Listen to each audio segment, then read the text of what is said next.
Bonjour autrefois, but I will speak in English. I am in the field of information science, and the kind of studies I do are called natural language processing studies. It's a mix of computer science and linguistics.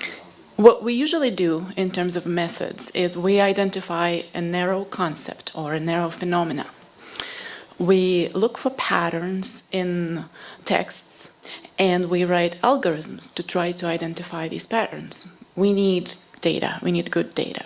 So if we're talking about sad as an emotion versus happy as an emotion, we'll have a lot of text of sad tweets versus happy tweets, and then we can find them and predict. If we see a tweet that we don't know whether it's sad or happy, we'll predict whether it is one or the other.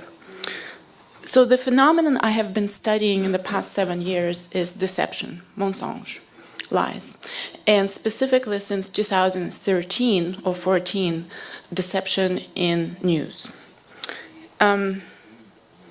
So I will talk about the current state of deception detection, and the main goal of my talk is to draw your attention to this amazing field, natural language processing, and specifically automated deception detection. I have always thought that labeling deceptive information would be enough. In the last 3-4 months, I've come to a conclusion. It's a matter of getting the users unhooked. I don't know if you see my neat graphic right there. So it's about not believing the deception, in my mind, helping people to opt out. And let me ask you something. I generally believe that it's a matter of novelty and inexperience of the society and perhaps many professions, such as journalists, information scientists, even psychologists. To me, it's about patterns. If I were to ask you, you come home and you see a sweepstakes flyer in your mailbox, would you throw it away?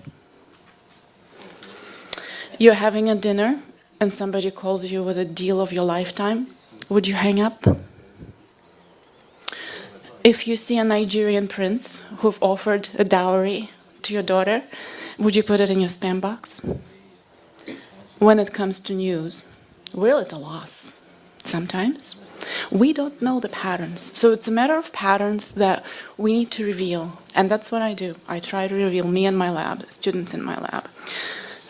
And these patterns are not just the topics of conversation, but slightly subtle properties of text. What it is that it leads us to believe that somebody is lying to you. And will I opt to tango with them? Would I believe or not? So what we do is we apply this into disciplinary work and we put some science behind it. So we look at psychology, we look at interdisciplinary communication, or interpersonal, communication, and programming, and so forth. So the key concept for me is deception. And in information science, it's a communication, a message between a person who is intentionally and knowingly transmitting some information that will cause you to believe something wrong. So it's about creating a false conclusion. It has been studied in psychology for 50 years. Deception detection between people. In the context of digital information, it has been defined by Stanford psychologist Jeff Hancock as an intentional control of information in technologically mediated environments. That hasn't quite surfaced yet in journalism for some reason, or in social studies. How good are we at detecting those lies? Turns out, and as I said, this field has had 50 years of studies, and it's entered the stage of meta-analysis. So if you were to look at about over 1,000 participants where they have given them a particular task that I will introduce you to in a minute, and over 100 experiments, you would find that an average person is likely to tell whether something is a lie or not about 54% of the time, which basically means not much greater than chance.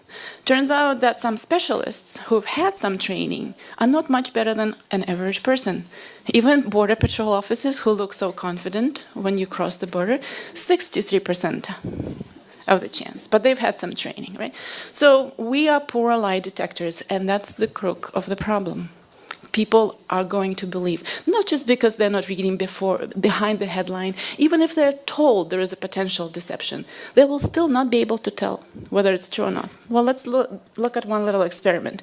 So what psychologists do, they give you two things to look at and ask you to tell me which one is a lie. I'm going to read it out since we have translation.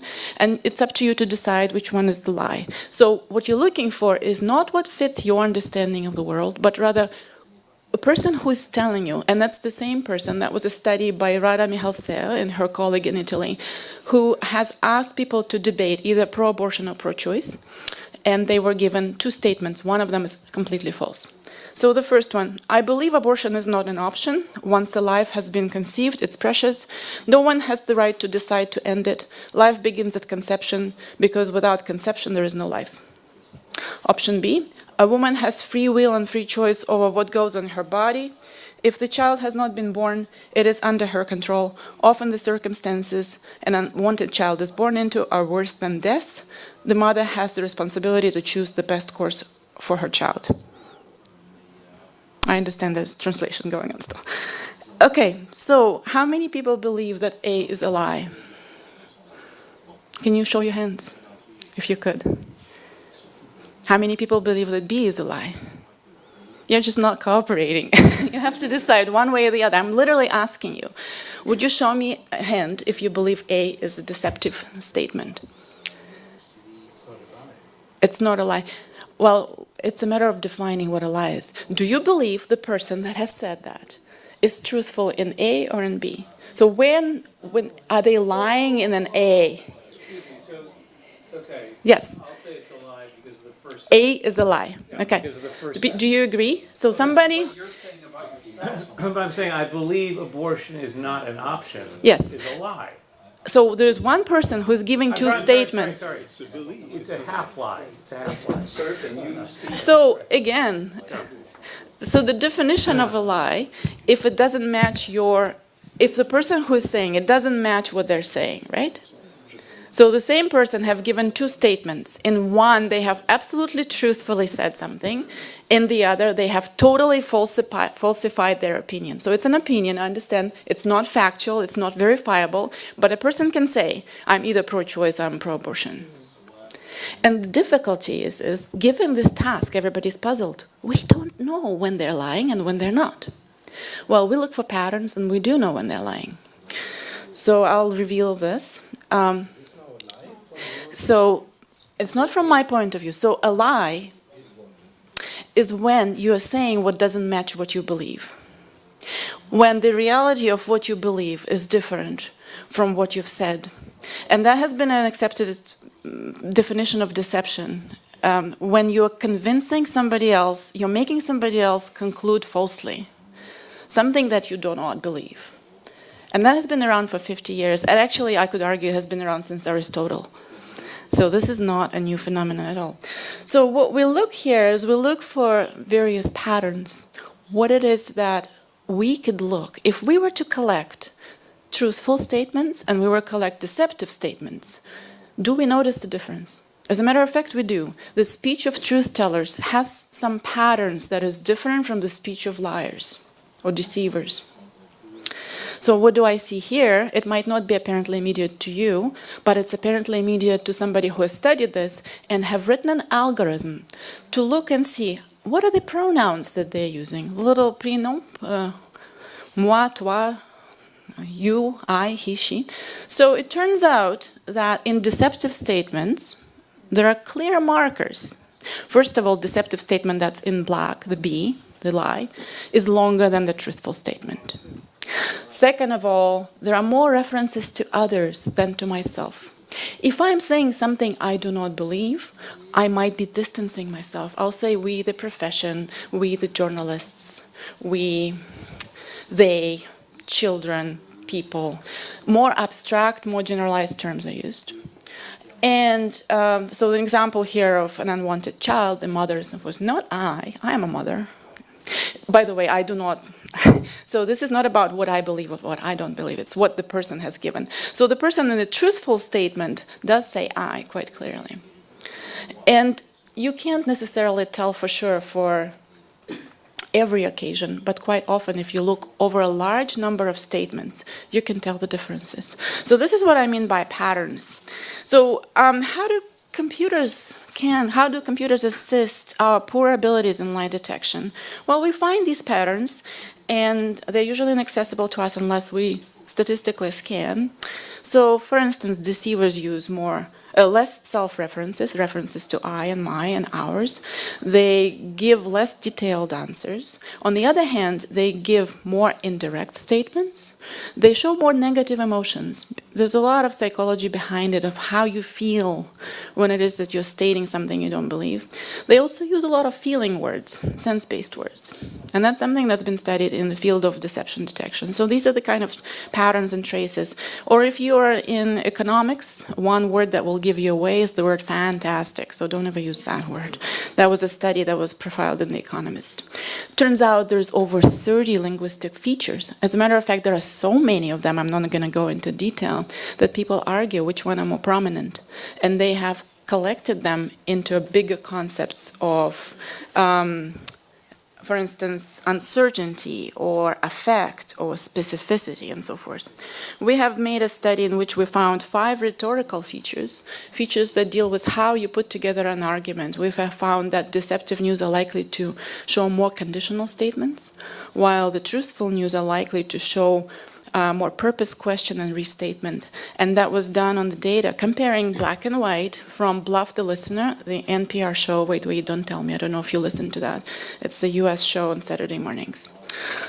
So, turns out machines are slightly better than humans. They're not perfect. It's not the kind of accuracy that you would want to make a claim and expose somebody and say, well, you're lying. You're actually pro-choice. But they reach about 70-75% accuracy, which is 20% better than a human being. And if you were to keep working in this field, and I firmly believe this field is on the rise and it will be more visible soon and we will hear more about it, there will be questions about transparency, there will be questions about biases and so forth, but it's possible. So deception is a bigger term, and we have talked about various types of hooks on which we could be hanging ourselves. Falsification is one of them, fraud, rumors.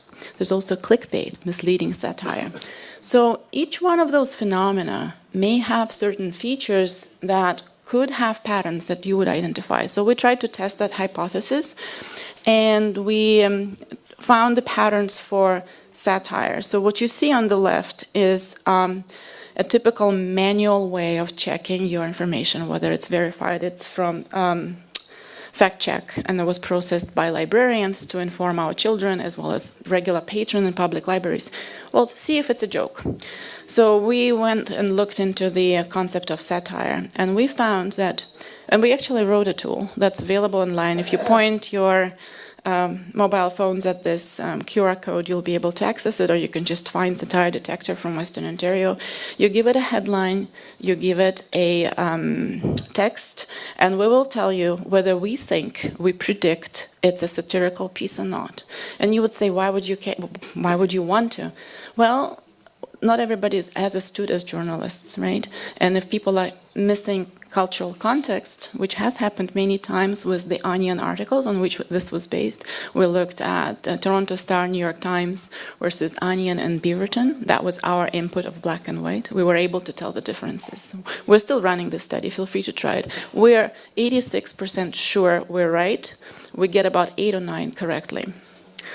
I have some examples of where a satirical piece would be different in terms of its patterns, but most noticeably the length and complexity of a sentence.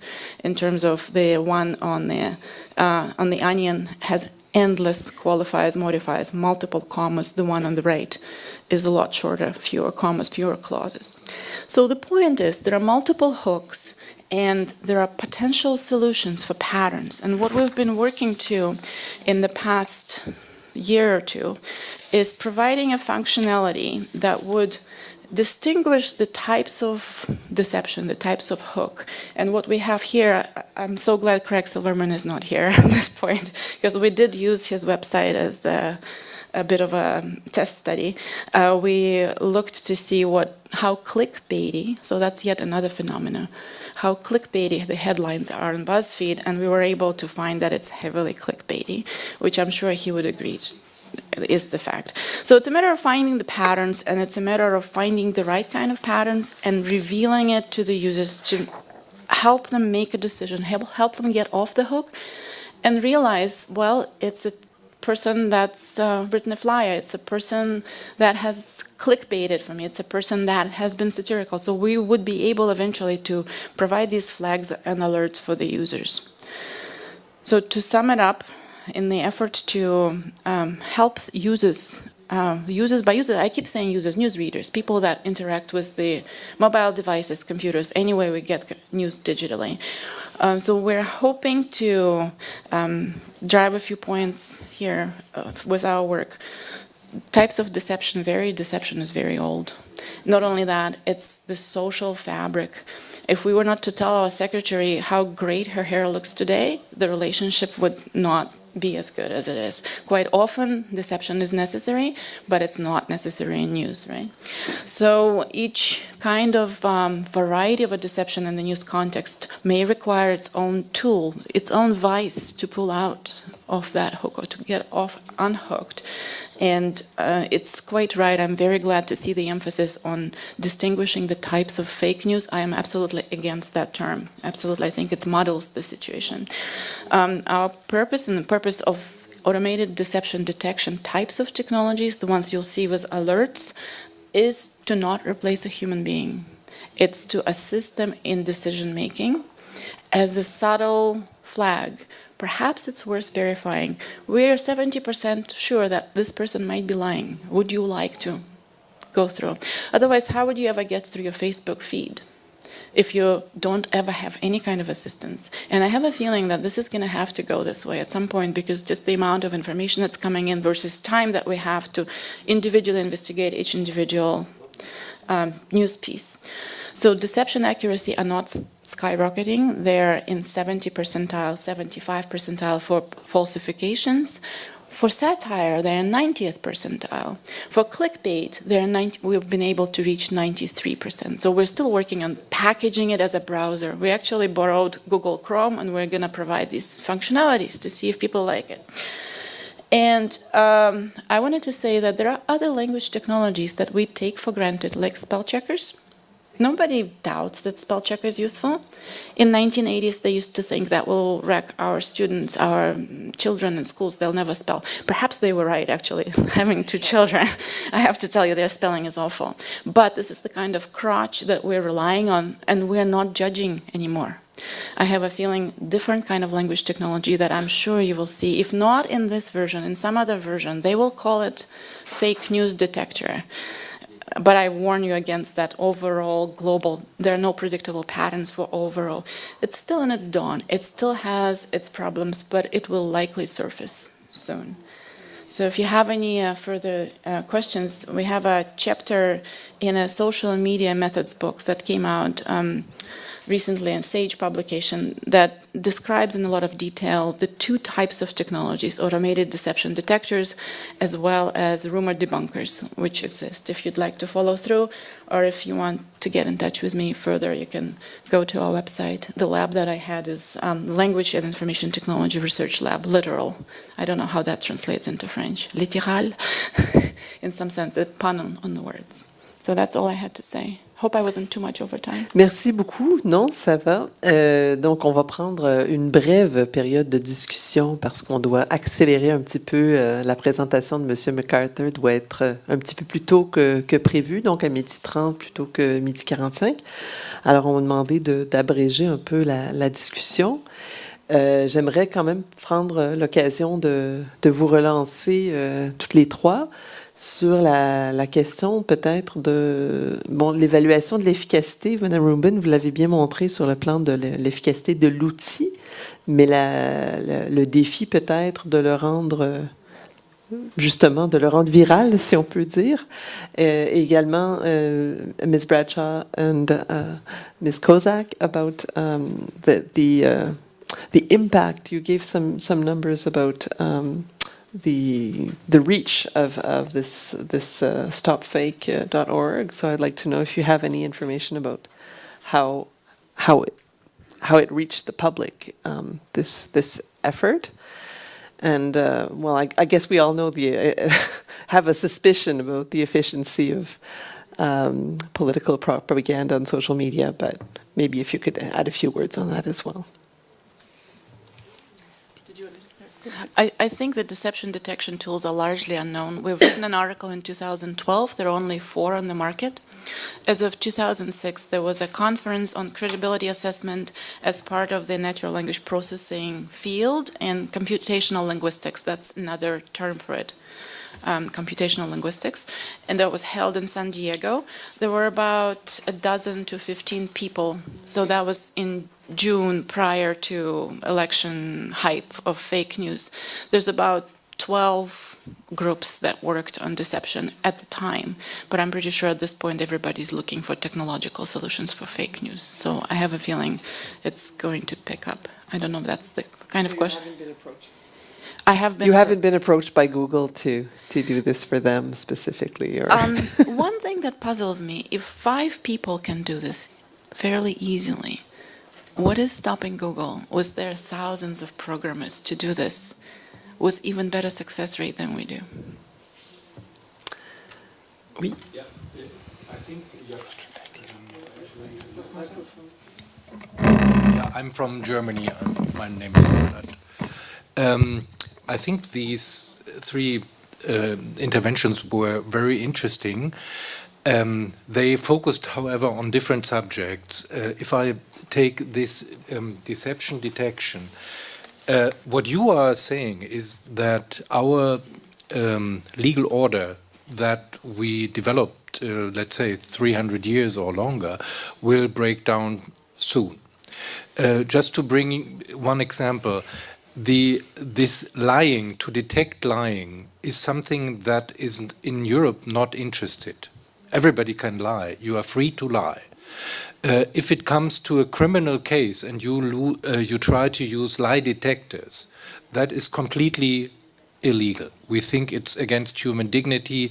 There has been, I guess, no research in Europe because we find this completely disgusting. We have also no death penalty, which is also probably very well connected, how these all criminal orders link together. Then there is another thing. For example, the legal order is based on the difference between facts and opinion. This is completely the basis of our criminal law. If you are intentionally distribute false statement, wrong facts, untrue facts, and truth is defined by science can find out what is right or wrong, then you are, for example, that's defamation, I guess, and you could be sent into court. If you now argue that in the web we find completely other patterns, or we could, support specific patterns, or let's say detect specific patterns, like for example lies, and the people would be, let's say, in Europe now be interested whether a person lies or not, then you would shape reality, because this issue of lying becomes now an issue, which so far is not. It is morally an issue in a person-to-person situation, but the legal order does not recognize this.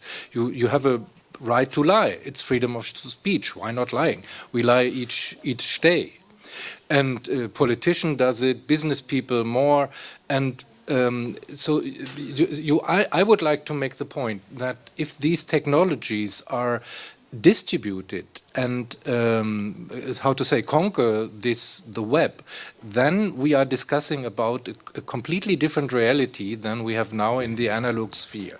How to deal with this, I have not the slightest idea. What is more clear to me are both other statements.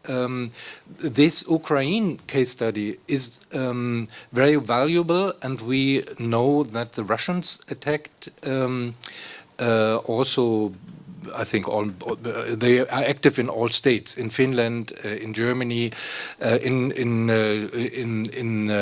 we had also a starting attack of the Turkish government. They are coming out from, these are financed by the embassy. I think all of them stopped. In Germany, the impact of all these methods during election was virtually zero. And there were two reasons. One reason is that our traditional media are still very strong, especially public broadcasting. And many scientists, I speak about our communication scientists in the university, argue that this whole internet communication and social networks has a rather minor effect. You can almost forget it, because these right-wing groups discuss in their bubble, but the effect of opinion building to other people is rather without any relevance, or is with a minor relevance. And the second point is that I guess that Erdogan and also Putin followed what happened in the American Congress, and they immediately, I think, stopped the attack to Germany, because if they would have attacked the German elections, I guess the sanction would be severe. What we would pose on Turkey, I think that would be no fun anymore. We would just say, don't make vacation in Turkey, and then the country is basically lose a quarter of their economic income. So, but what is, however, most important, I found in your talk, is that, and I'm a little bit too long, that all these propaganda activities are basically financed. There is, these are not spontaneous groups. It might be that there are 3 young fellows earning per month 10,000 euro, like you would do with an attractive fashion blog. But the propaganda approaches that have some political impact are usually financed. I think in Europe we have more the problem that they are financed by the government, the Turkish government, the Russian government. We all know that in St. Petersburg they have this agency with more than 400 people. And in the US I think they are financed by the Koch brothers, by the Mercers, and even Breitbart. It went through the news that Stephen Bannon now earns $750,000 per year for a web page. So these are financed undertakings to cause specific political effect. And then indeed, and I fully agree with you, it is a task to form a level playing field. Why is CBC or you, La Presse, under different rules if it comes to advertisement in the political sphere than Breitbart or any other of these social media? So it's a question of the legal community just to enforce, to set up a level playing field and to enforce this properly. I think you have agencies like your CRTC, who can do it. And I think that is the only way you can act. Transparency will be just symbolic. May I respond? Oui. Forgive my lack of knowledge in law, but I believe that some countries like Japan admit lie detection in court.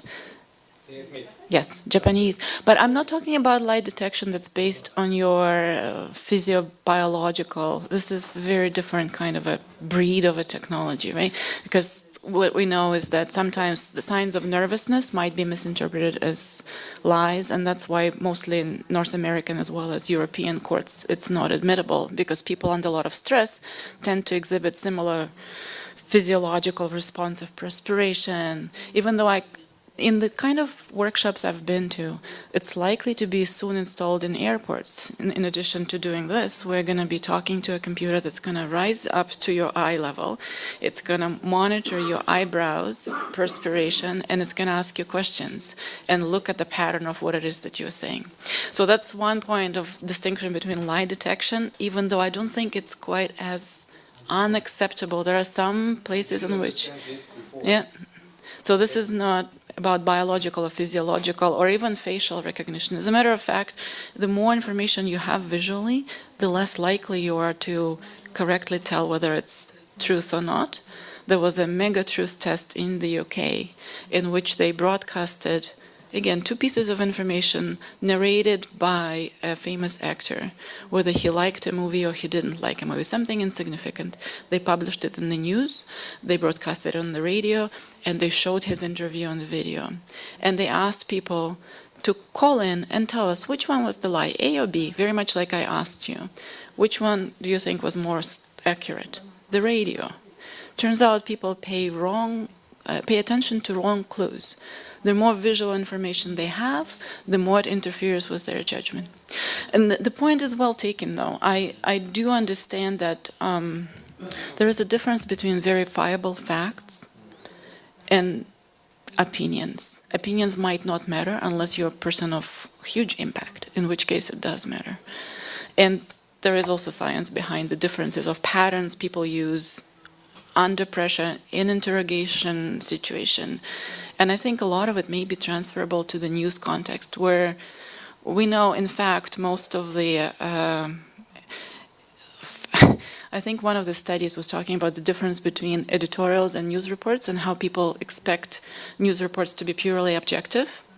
In fact, most of the opinions start from the term "in fact." Not that I just made an opinion, but it's an interesting situation with language, how we phrase things and how it's being perceived. Yeah. Oui, Marcello Vitali Rosati, Université de Montréal. Je vais parler en français. Merci beaucoup. J'avais, bon, à part, disons, les implications philosophiques de la définition de ce qui est mensonge fait a posteriori au lieu qu'a priori, ce qui me semble très intéressant par rapport à ce que vous disiez.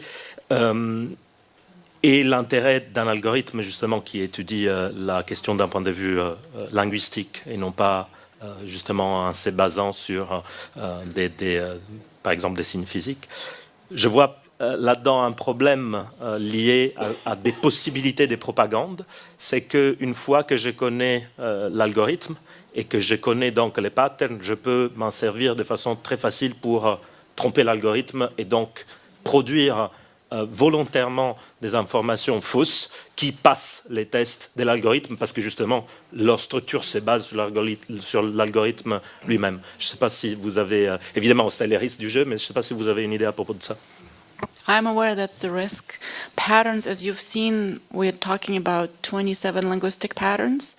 When they're talking about rumor debunking software, there's upward of 1,200 patterns, 1,200 features they're looking for, who you're connected to, how often you've disseminated the tweets, where it's coming from, who else is connected to you, the user profile. So the more complicated the algorithm is, the less transparent it is, but it's also more convoluted for the people who are trying to emulate it, and it's very much like giving a recipe for somebody to lie. So we are conscious of it, and unfortunately, or fortunately, in the field of sciences, you always publish what you find. So all of what I've talked about is publicly available information. All it takes is for somebody to read and care and apply it. I don't know what the solution to that is, whether we should be hiding it or making it more transparent. That's one of the conversations Samantha and I had a couple of days ago about transparency as well as burned.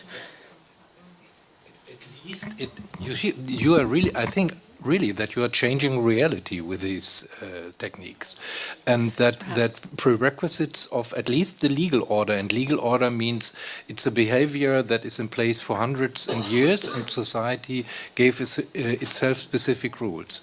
If you have now these sets of technologies, you are capable to detect much more than we know before. So indeed, if now your lie detection works different, maybe we in Europe have to rethink this prohibition of using techniques to find out lies. And you see, I didn't go through your list you were pointing on.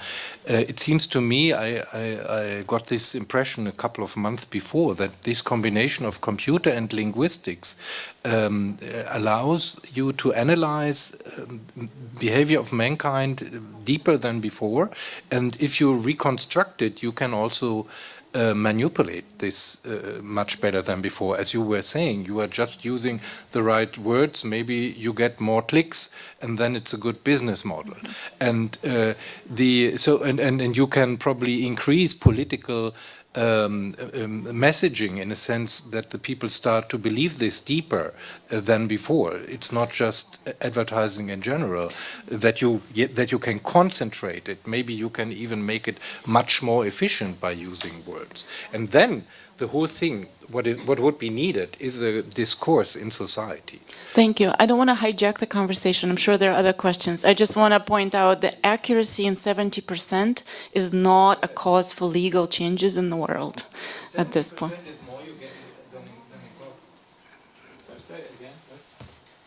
If you have an accuracy of 70%, that is a greater accuracy than you get in courtrooms. This is enormous. If we, for example, if we prohibit stealing, what is the implementation rate? 30%? Wrong driving, maybe it's 3%. Nobody expects in law that these tools work, in a sense that everybody will obey the law. Yes, and as Pierre said earlier, it's a very old sin, lying, so I'm not sure we'll eradicate it with an algorithm, but we have to salute the effort, I think. We don't have very much time. Monsieur Sirois? Très brièvement. Un des chiffres qui m'a laissé bouche bée est celui de Mme Bradshaw, ce ratio de 1 pour 1. Junk news versus information professionnelle. C'est la première fois que j'entendais quelque chose comme ça et je risquerais cette question qui tue, comme on dit ici au Québec, ou la question à 20 millions de dollars.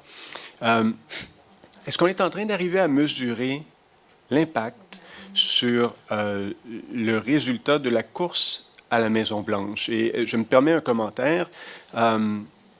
Si vous n'avez pas vu le film Get Me Roger Stone, allez voir ça tout de suite. C'est ce conseiller dont les stratégies machiavéliques, amorales, ont contribué à amener Donald Trump à la Maison-Blanche. Et il raconte, lui, comment il a découvert le pouvoir de la désinformation à l'école. Il y avait un vote à son école lorsqu'il était tout jeune, un faux vote. On voulait savoir pour qui les élèves allaient voter, Richard Nixon ou JFK. Et il s'est dit, j'ai envie d'essayer d'influencer ce vote. À la cafétéria, il a dit à ses amis, Richard Nixon veut vous faire aller à l'école le samedi. Et les professeurs n'ont pas compris. À peu près tout le monde a voté pour JFK lors du faux vote. Et c'est à partir de là, s'est-il dit, qu'il a compris le pouvoir de la désinformation. Et j'écoute tout ce qui se dit depuis ce matin et je me dis, le glissement qui s'opère dans nos sociétés actuellement donne au Roger Stone de ce monde un pouvoir de manipuler, j'ai l'impression, mais peut-être que je peux vous poser cette question, un pouvoir de manipuler l'opinion publique comme ça n'aurait pas été possible il y a 5, 10 ou 15 ans. Je ne sais pas ce que vous en pensez.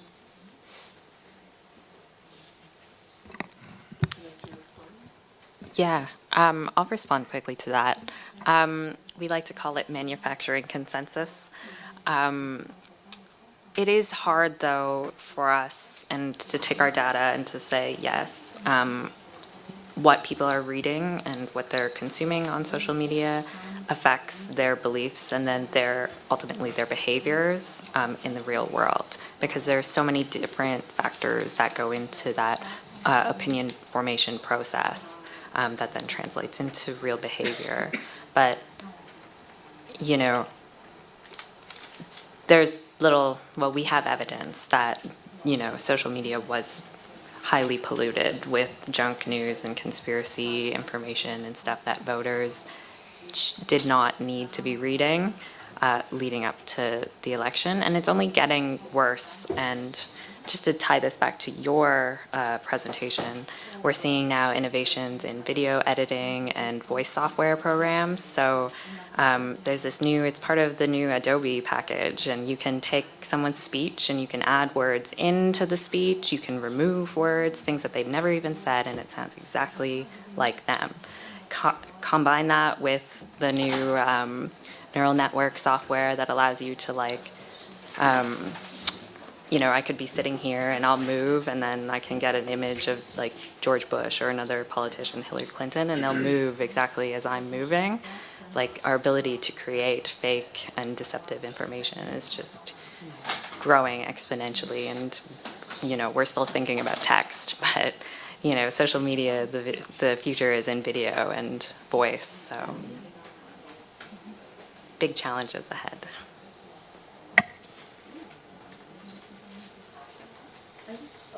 I wanted to just respond to your original question. We didn't study effect necessarily. I had one graphic I didn't show you. We have a Google Analytics chart over time, but I couldn't get high enough quality to project it.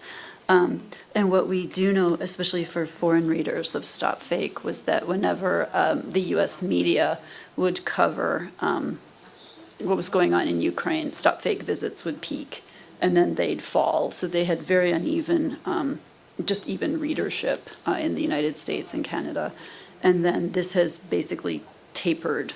After 2014, it's tapered to a pretty low level. But we were more interested in the work practices. Yeah.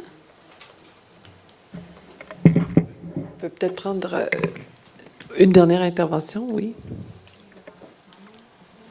Just another to both of you.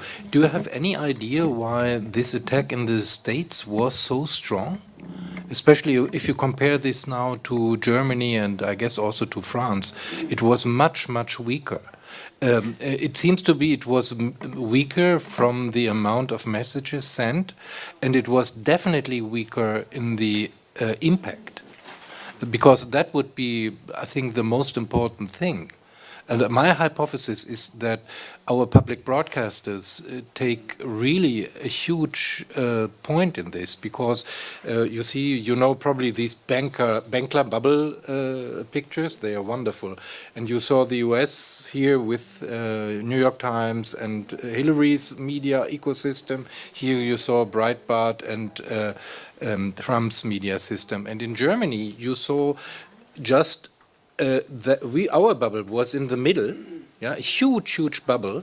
People from the left and the right spoke, and then we had a small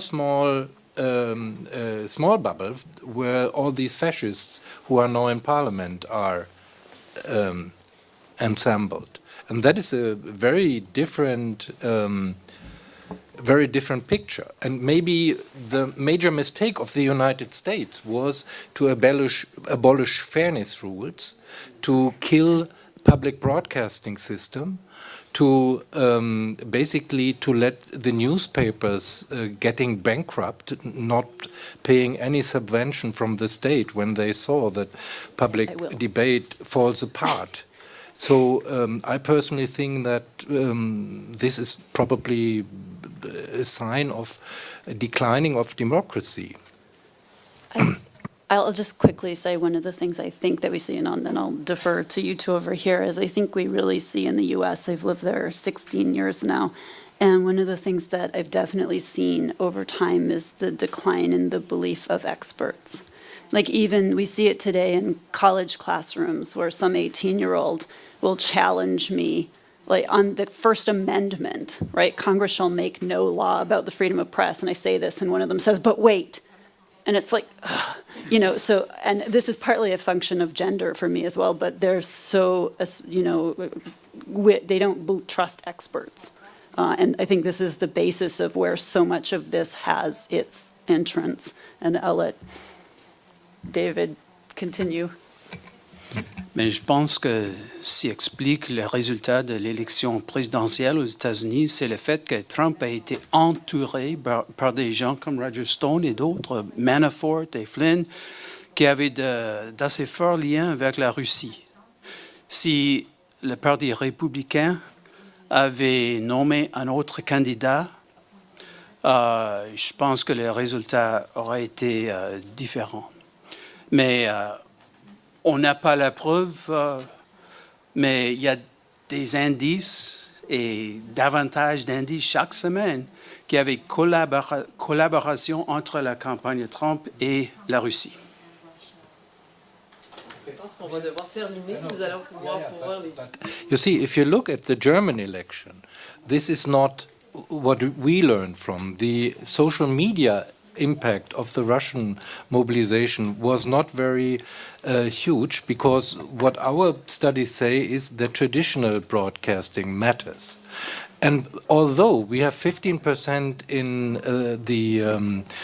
now in the parliament, and what is interesting is that the traditional media are blamed now for this, because these fascist groups, they were doing an agenda setting through scandalizing. And I found this a little bit like in Trump world. They were coming up with messages you were not used to hear for 60 years. You see racial messages and so on. It's not worth to repeat them. And all the media, the traditional media, reported. They were just repeating this. And even in the talk shows at the TV, we were just discussing about refugees and not about international affairs, European future, and so on. And then the other side of the spectrum also started to say nonsense, because they learned that they get attention in the traditional media. So in Germany now, the traditional media, they have been attacked in a way. I haven't heard this for years and years from the center of the political scene. I don't know whether maybe our cultures We will have to are all cut very at different. that, I'm sorry, because we are running very late.